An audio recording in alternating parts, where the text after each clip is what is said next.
খরচ হয়েছে, জমা করা সম্পদগুলোকে আল্লাহ পাক গলার মধ্যে কি করে দেবেন, ঝুলিয়ে দিবেন সাপ বানায়া, কি বানায়া, সাপ বানায়া।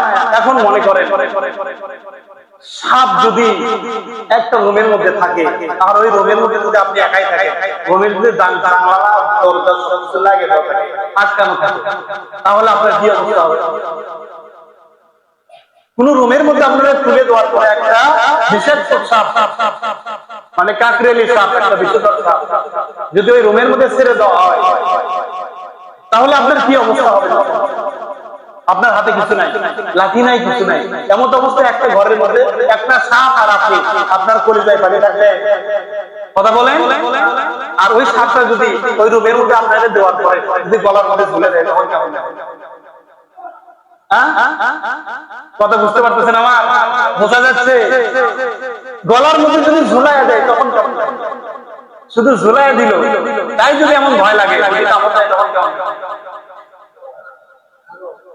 যাকাত যারা দিবেন, আপনার নবীজি বললেন যে মানুষগুলো সম্পদ জড়ে পড়ার পরে যাকাত যারা দিবে না, এই যাকাতকৃত সম্পদগুলোকে আল্লাহ কিয়ামতের ময়দানে একটা সাপ বানায়া, বিষধর সাপ বানায়া গলার মধ্যে ঝুলাইয়া দিবে। ঝুলিয়ে দেওয়ার পরে এই সাপটা বারবার তার কপালে সবল মারবে আর বলবে,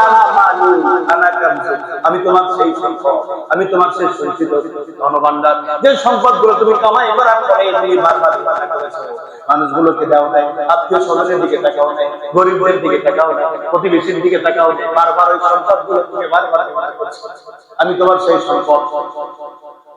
চিন্তা করেন, এখন একটু চিন্তা করেন তো, ভালো করে চিন্তা করেন। একটা রুমের মধ্যে একটা সাপ থাকে, যদি অবস্থা হয় ৭০ থেকে যখন ৯৯টা সাপ থাকবে তখন কেমন লাগবে? এই ৯৯টা সাপ যদি কামড়ায় তখন কেমন লাগবে? আমি বলি, আমি প্রায় বলি যে হারাম জিনিস যদি অল্প হয়, বেশি হালাল জিনিস বলি না আমি? যত বেশি দুধ হোক, হালকা কিছু যদি চানা পড়ে, পেশাব পড়ে, দুধের অবস্থা শেষ করে দিবে। ওই হালকা অল্প জিনিস, ঠিক কিনা? আপনার হারাম জিনিসটা হারাম ছিল না, ওই যাকাতটা আপনি না দেওয়ার কারণে আপনার পুরো সম্পদটা হারাম করে ফেলবেন। এই জন্য যার প্রাপ্য তাকে দিয়ে দেওয়া কি খরচ, যে যার প্রাপ্য পাবে তাকে দিয়ে দেওয়া খরচ। বিশ্বনবী মুহাম্মদ রাসূলুল্লাহর কাছে এক লোক আসছে, নবীজিকে টেস্ট করতে।